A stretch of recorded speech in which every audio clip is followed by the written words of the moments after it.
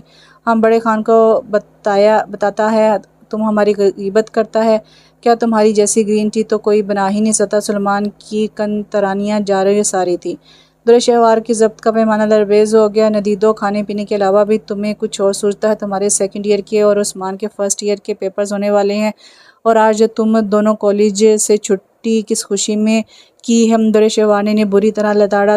تمہارے بچھڑنے کی خوشی میں اتنی دور چلی جاؤ گی، نہ جانے پھر اکٹھے بیٹھنا نصیب بھی ہوگا کہ نہیں، نہ جانے سلطان لالا تمہیں ہمارے پاس آنے بھی دیں گے کہ نہیں۔ خدا کے لیے انہیں اپنی کوکنگ کے جوہر مت دکھانا۔ یہ شوہر حضرات کھانے پینے کے شوقین ہوتے ہیں، اس بہانے سے بیویوں کو میکے جانے سے روکا جاتا ہے۔ تم ان کے معدے کے رستے دل میں اترنے کی کوشش مت کرنا، بلکہ ڈائریکٹ دل میں چھلانگ لگا دینا۔ یہ شاعر حضرات دل کو سمندر اور دریا سے تشبیہ دیتے ہیں، تم دل کے دریا میں اتر کر خودکشی کر لینا، مگر معدے کی طرف دھیان مت دینا۔ اس کے لچکدار لہجے پر شوخی کا عنصر نمایاں تھا۔ لگے ہاتھوں مفت مشے سے بھی نوازا جا رہا تھا۔ درشہوار نے اپنا سر پھیر لیا۔ یہ تم کس مراقبے میں گم ہو؟ اس نے اپنے شانے پر دھرے عثمان کے سر پر چیتے لگائی۔ میں سوچ رہا ہوں کہ آپاؤں کے جانے کی کمی محسوس نہیں ہوئی تھی، بلکہ کیا تم سمیت ہم دونوں نے بھی ان کی شادی کی خوشی میں شکرانے کے نفل ادا کیے تھے؟ اب بھی اگر 2 دن کے لیے آ جائیں تو کام کروا کر مت مار دیتی، اور ہم شکر کرتے ہیں جب وہ بچوں سمیت یہاں سے روانہ ہوتی ہے۔ البتہ جب تم جاؤ گی۔ عثمان کی آواز بھراگی تھی۔ درشہوار ان کی ڈرامہ بازی اور شاندار ایکٹنگ دیکھ کر بنا اٹھی۔ تم دونوں نے تو بے شرمی کے ریکارڈ توڑ ڈالے ہیں۔ لو آپا، ہم نے کیا کیا ہے؟ دونوں فوراً ہی برا مان کے تمہارے فراق کا سوچ کر ہی ہماری جان پر بن جاتی ہے، روح بے چین ہو جاتی ہے، دل اداسی کے جوہر میں ڈبکیاں لگانے لگتا ہے، ہجر کے بادل چھا جاتے ہیں اور پھر جدائی کا می برسنے۔ سلمان ہائے وائے کرتا یکدم اچھل پڑا تھا۔ آپا کا جوتا عین کمر پر لگا تھا۔ کس قدر ظالم ہو تم آپا! عثمان، یہ لو، کیا ایک اور جوتا مارو اسے۔ عثمان نے دوسرا جوتا بھی اس کے ہاتھ میں تھمایا تھا جو کہ اس کی اپنی کمر پر لگا تھا۔ میں کہہ رہی ہوں فوراً کتابیں لے کر لور میں آ جاؤ، اس نے حکمی انداز میں کہا۔ کالج سے چھٹی کے لیے اکیڈمی اس لیے نہیں گئی کہ صاحبزادوں کا موڈ نہیں تھا۔ وہ کمرے میں بکھرا پھلاؤ سمیٹا کرتی زیر لب ہنس رہی تھی۔ دونوں شرافت سے کتابیں اٹھائے لون کی طرف چلے گئے۔ درشہوار جب اپنے لیے فل سائز مگ میں گرما گرم چائے لے کر لون میں آئی تو دونوں بھائیوں میں پھر سے بحث و تکرار جاری تھی۔ تم دونوں چپکے سے کہاں کھسک رہے ہو؟ وہ ٹیرس پر کھڑی موسم انجوائے کر رہی تھی۔ جوں ہی اس کی نظر گیٹ کی طرف اٹھی تھی، سلمان اور عثمان کو باہر نکلتا دیکھ کر وہ چونک گئی۔ دونوں ٹھٹک کر پلٹے تھے۔ ہم سے کچھ کہا ہے؟ دونوں نے بلا کی معصومیت سے پوچھا۔ تمہیں تمہارے پڑوسیوں کی بکواس سننی ہے؟ دونوں فوراً لپکو۔ درشہوار نے حکمیہ لہجے میں کہا۔ آپا، اتنا اچھا موسم ہو رہا ہے۔ سلمان منمنائے۔ تم بھی آ جاؤ آپا، آئس کریم کھا کر آتے ہیں۔ عثمان نے اسے التجائی نظروں سے دیکھ کر پکارا۔ صدو آپا آنے والی ہیں، ان کے لیے بھی آئس کریم لے آئیں گے؟ سلمان زبردستی اسے گھسیٹ لایا تھا۔ موسم واقعی بہت خوشگوار تھا، ٹھنڈی ٹھنڈی ہوا چل رہی تھی۔ آئس کریم پارلر پہنچ کر عثمان ان دونوں کے لیے مینگو فلیور لے آیا تھا۔ وہ آپس میں نوک جھونک کرتے کالونی کی سڑکوں پر گھوم رہے تھے۔ آپا، اس سہانے اور رومانٹک موسم میں اگر اچانک سلطان لالا آ جائیں تو سلمان کو ایسی ہری ہری اکثر سوچتی رہتی تھی۔ تو ہم انہیں بھی آئس کریم کھلا دیں گے، عثمان نے سادگی سے کہا۔ تم گھامڑ ہی رہو گے عثمان، سلمان نے تعصب سے سر ہلایا۔ تم بڑے عقلمند ہو، عثمان جل بھن کر بولا۔ اس میں کوئی شک ہے کیا؟ سلمان نے تنگ کر پوچھا۔ شک ہے؟ مجھے تو تمہارے احمق ہونے کا پورا یقین ہے۔ سلمان کو ایک دم غصہ آ گیا۔ وہ اپنی انسلٹ تو برداشت کر ہی نہیں سکتا تھا۔ کیا ماریا یاد ہے نا؟ عثمان نے فوراً دیدے گھما کر کہا تھا تو مانی صاحب کا غصہ ایک دم جھاگ کی طرف بیٹھ گیا۔ کون ماریا؟ اچھا ماریا واسطی۔ کیا ہوا ایسے؟ کہیں وہ بھی بھارت تو نہیں چلی گئی؟ سلمان نے کمال مکاری سے بات گھما دی تھی۔ سلمان شہوار کو ہٹا کر عثمان کے برابر چلنے لگا تھا، ساتھ ہی اس نے عثمان کے بازو پر زوردار کونی ماری۔ عثمان کی سریلی چیخ نکل گئی۔ شہوار کے بڑھتے قدم رک گئے اور ادھر مانی آنکھوں ہی آنکھوں میں بھائی کو دھمکیاں دے رہا تھا۔ شہوار نے ذرا رعب سے پوچھا۔ کیا تکلیف ہے؟ کیوں روڈ پر کھڑے چیخ رہے ہو؟ آپا، پیٹ میں درد ہے۔ سلمان نے فوراً لہجے میں رکت بڑی۔ جھوٹ بول رہا ہے یہ؟ عثمان کو قطعاً یقین نہیں آیا تھا، اور ادھر وہ بیچارہ آپا کی نظر بچا کر التجائیں کر رہا تھا۔ معاف کر دے میرے بھائی، ریڈ شرٹ دوں گا، نیا پرفیوم بھی لے لینا۔ اوہو، لالچی سمجھ رکھا ہے تم نے مجھے؟ عثمان نے دانت پیسے۔ یہ تم دونوں کیا خسر پسر کر رہے ہو؟ اپنے ہی دھیان میں گم چون کر پلٹی تھی عثمان اور سلمان دونوں سڑک کے عین وسط میں کھڑے نہ جانے کون سے مذاکرات کر رہے تھے۔ اس نے ہنسی دبا کر گویا اپنا سر پیٹ لیا۔ آپا یہ اشتہاری کمپنیوں کی طرف سے مجھے لالچ دے رہا ہے، یہ وہاں کا یہاں کا، اس سے ذرا بتاؤ کہ تمہاری یہ لالچ دینے والی سٹوری کوئی دو تین سو مرتبہ مجھے سنائی ہے بچپن میں۔ عثمان نے شان بے نیازی سے جتایا، میرے پیارے چھوٹے سے بھائی، کل بائیک تم چلانا بلکہ اڑانا اور میں تمہارے پیچھے بیٹھوں گا، کل ہم اکٹھے کالج جائیں گے۔ سلمان کے منہ سے شہد ٹپکنے لگا تھا، تاہم عام حالات میں تو وہ اپنی بائیک کے قریب بھی عثمان کو بھٹکنے نہیں دیتا تھا۔ تم ناک بھی رگڑ لو تب بھی میں ماریہ کے متعلق آپا کو بتا کر دم لوں گا۔ عثمان قطعاً اس کی التجا سے متاثر ہونے والا نہیں تھا۔ یہ ماریہ کا کیا چکر ہے؟ آپا کو بالآخر پوچھنا ہی پڑا۔ یہی تو میں آپ کو بتا رہا ہوں ملکہ عالیہ، عثمان نے ایک ایک کر کے کہا تھا۔ سلمان خون کے گھونٹ بھر کے رہ گیا۔ کمینے، غدار، جاہل، تم کنجوس، خبیث اور چھوٹے دل والے، اپنا لیپ ٹاپ دیا ہے کبھی؟ عثمان نے مزے سے بدلہ اتارا، لے لینا، خود غرض انسان ہوں میں، تمہیں پہلے بھی بتا چکا ہوں کہ مجھے اپنے جیسا لالچی مت سمجھو۔ آخر مسئلہ کیا ہے؟ درِ شیوا زچ ہوئی تھی۔ مانی، میں تجھے وارننگ دے رہا ہوں کہ میرے منہ مت لگ۔ آپا اس خبیث کی باتوں پر دھیان مت دینا۔ سلمان اس کا ہاتھ پکڑ کر تیتے چلنے لگا۔ آپا میری بات سنے بغیر آپ نہیں جا سکتی۔ عثمان بھی ایک ہی چست میں ان تک پہنچ چکا تھا۔ تو پھر بتا بھی دو، آپا نے چڑھ کر کہا۔ وہ ماریہ ہے نا ہمارے پڑوس میں، اس کی بلی نے جڑواں بچے دیے ہیں۔ جو ہی آپا نے بھنیں اچکا کر قدرے تنگی سے عثمان کی طرف دیکھا تھا، وہیں عثمان نے اطمینان بھرا سانس ہوا کے ثبت کیا تھا، اور دوسرے ہی لمحے اس کا سانس پھر سے اٹکنے لگا۔ یہ جو آپ کے بھائی محترم ہیں نا، آج کل روز ماریہ کی کیٹی کی عیادت کے لیے سرخ گلابوں کا گلدستہ لے کر جا رہے ہیں، یاد ہے؟ سرخ گلاب۔ مانی بات مکمل کر کے رکا نہیں تھا۔ سلمان اس کی گردن مروڑنے کے لیے اس کے پیچھے بھاگا۔ درِ شیوار ہنستے ہوئے ماریہ کے گیٹ کی طرف دینے لگی۔ نیچے سے ایک دم چیخوں کی آواز اور بچاؤ کا شور سنائی دیا۔ اس نے ہاتھ میں پکڑی کتاب بیڈ پر اوندھی رکھی تھی اور پھر پورے جلال کے ساتھ سلمان اور عثمان کے مشترکہ کمرے میں پہنچ کے سلمان نے تکیہ پکڑ رکھا تھا اور عثمان ہائے ہائے کرتا اپنے بچاؤ کی کوشش میں مصروف تھا۔ کمرے میں ہر چیز الٹ پلٹ تھی، کتابیں، کشن، تکیے، بیڈ شیٹ، صوفے اور بیڈ پر تولیے کہاں تھے۔ عثمان نے درِ شیوار کے پیچھے چھپنے کی کوشش کی، تبھی مانی زوردار آواز میں للکارا، آپا ایک طرف ہٹ جاؤ، یہ کمینہ آج میرے ہاتھوں شہید ہو جائے گا۔ نہیں آپا، میرے سامنے دیوارِ چین بن کر کھڑی رہو۔ عثمان منمنائے۔ ان دونوں کی چیخیں ضراب خان کے کانوں کے پردے پھاڑ رہی تھیں اور شہوار کا ضبط جواب دے گیا تھا۔ میں کہہ رہی ہوں خاموش ہو جاؤ، اس نے گرج کر کہا۔ نہیں آپا، اب خاموش نہیں ہوا جاتا۔ مانی نے فلمی ڈائیلاگ جھاڑا۔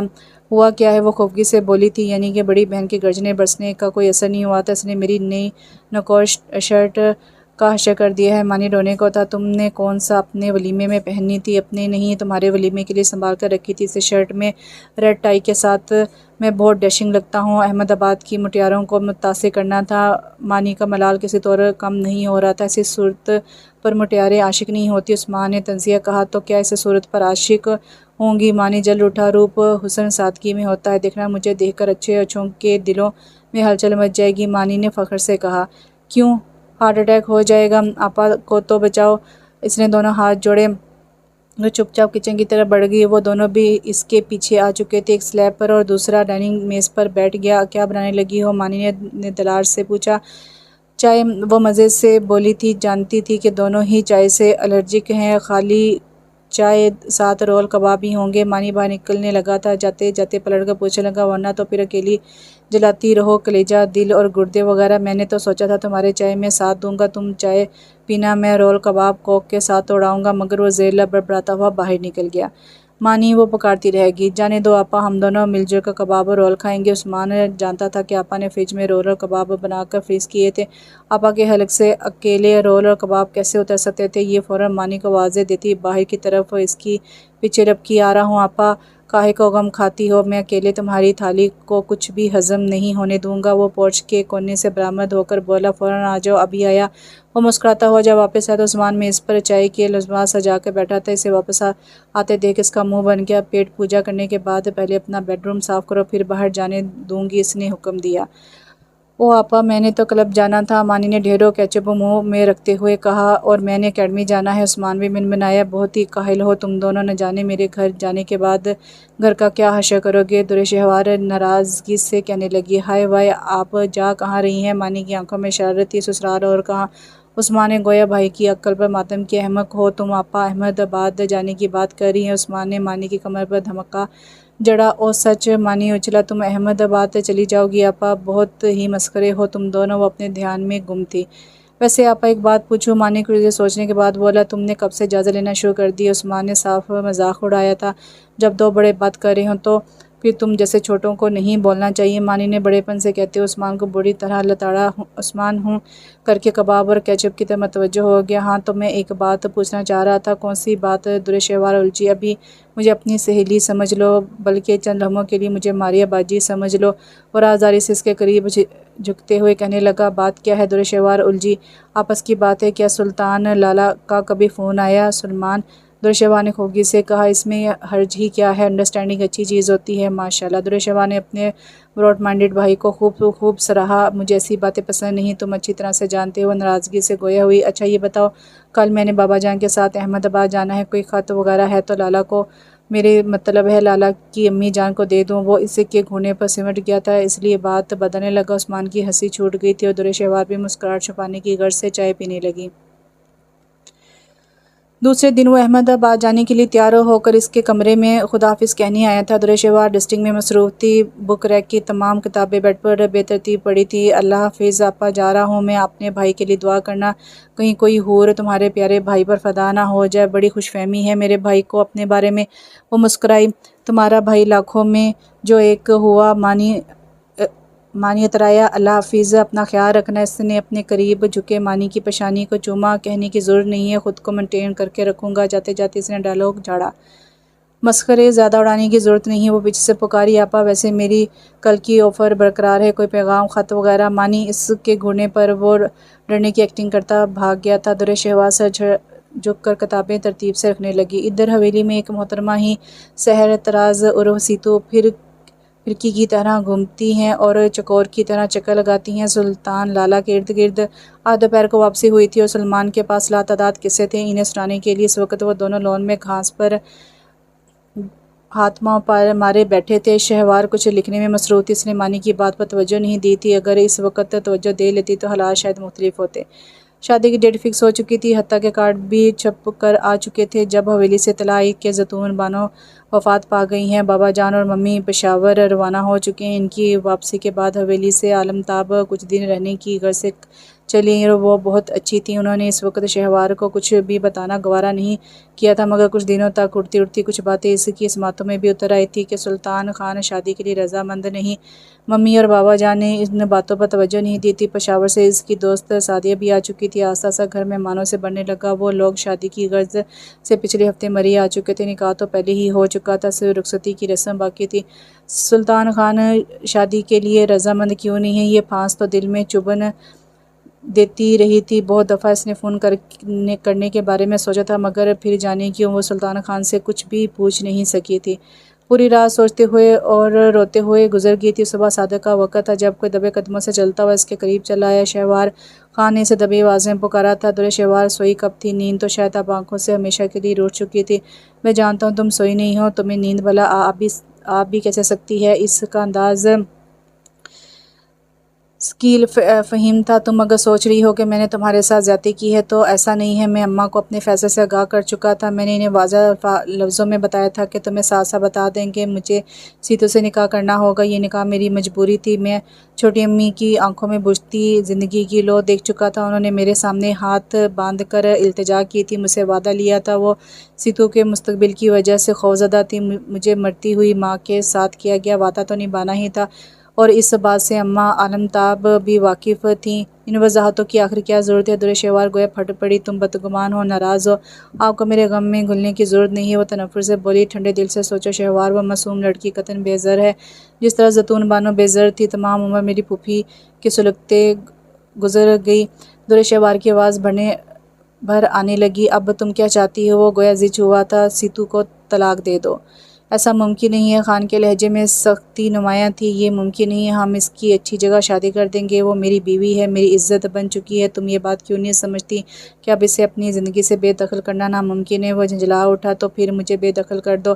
درشہوار زیر خند ہوئی۔ اتنا مجبور مت کرو، محبت کا خراج مانگتی ہو، دل کو تھوڑا وسیع کر لو۔ ایک سیتو کیا، ایک دو اور سیتو کی گنجائش نکل آئے گی۔ خان دھیرے سے مسکرا دیا تھا، پھر اطمینان سے بیڈ پر لیٹ گیا۔ ڈالو میری بے بسی کا مذاق۔ شہوار کو رونا آ گیا۔ وہ بیچاری بھی انتظار کی سولی پر لگی ہے۔ تم گرین سگنل دو گی تو اسے بھی معتبری کا احساس بخشوں گا۔ بڑے غیر سنجیدہ انداز میں بڑی سنجیدہ بات کر رہا تھا۔ تو جاؤ جا کر اس کا دل بہلاؤ۔ درشہوار برس پڑی۔ پہلے تم میرا دل بہلاؤ، پھر میں اس کا دل بہلانے کی کوشش کروں گا۔ تم نے میرے ساتھ اچھا نہیں کیا خان، مجھے تمہاری تقسیم گوارا نہیں۔ وہ رونے لگی تھی۔ مجھے بٹا ہوا سلطان خان نہیں چاہیے، تم اسے ہاتھ لگاؤ گے، چھوڑو گے یہ سب میری برداشت سے باہر کی باتیں ہیں، تو تھوڑی سی برداشت پیدا کر لو۔ تم جانتی ہو کہ سلمان اور عثمان دونوں بابا کی دوسری بیوی سے ہیں، ان کی والدہ تمہاری سگی خالہ ہیں، تمہاری والدہ اسی شہر میں اپنے دوسرے شوہر کے ساتھ پرسکون زندگی گزار رہی ہیں۔ بہت سی تکلیف دہ حقیقتوں کے ساتھ سمجھوتہ کرنا پڑتا ہے۔ وہ نرمی سے بول رہا تھا اور وہ درِ شہوار کو دکھ دینے کے متعلق سوچ بھی نہیں سکتا تھا، مگر حالات نے اچانک پلٹا کھایا تھا۔ زیتون بانو کے آنسوں نے اسے مجبور کر دیا تھا۔ جس ہسپتال میں وہ داخل ہوئی تھی، اس ہسپتال کے ایک کمرے میں نکاح کا فریضہ ادا ہوا تھا۔ دوسرا نکاح کرتے ہوئے وہ خود بہت اعصابی تناؤ کا شکار تھا۔ اس نے بہت سوچا تھا کہ شہوار کو اعتماد میں لے کر سب کچھ بتا دے، مگر درِ شہوار سے فون پر بات بھی نہیں ہو سکتی تھی، اور ادھر زیتون بانو سیتو کو ہمیشہ کے لیے سے سونپ کر آنکھیں بند کر گئی تھی۔ ان کے رونے کرہانے اور التجاؤں نے سلطان خان کا دل دکھی کر دیا تھا۔ حالانکہ اس نے انہیں ہر طرح سے یقین دہانی کروائی تھی کہ وہ سیتو کو بہت اچھی جگہ شادی کرے گا، اور یہ کہ وہ اماں کے رویے کی وجہ سے بھی فکرمند نہ ہو، مگر ان کے لبوں پر صرف ایک ہی التجا تھی کہ خان، میں پرسکون ہو کر دنیا سے جاؤں گی اگر تم میری سیتو کا صاحبان بن جاؤ، مجھے اس پل صراط سے گزرنا ہی پڑے گا۔ وہ تھک کر سوچنے لگی، میں تمہیں تمہارے مرتبے کے حساب سے سرفراز کرنا چاہتا ہوں درِ شہوار۔ اول تم میری پہلی منکوحہ ہو اور زراب خان افریدی کی بیٹی ہو، اور میرا دل صرف تمہارا اسیر ہے۔ ادھر تو صرف حقوق و فرائض کا معاملہ ہوگا، یہ بات اچھی طرح سے جان لو۔ مجھے بار بار وضاحت دینا پسند نہیں ہے۔ اس کے جادو اثر لہجے میں نہ جانے کیا تھا کہ درِ شہوار موم کی طرح پگھل گئی۔ اسے سلطان کے حروف پر یقین آ گیا تھا۔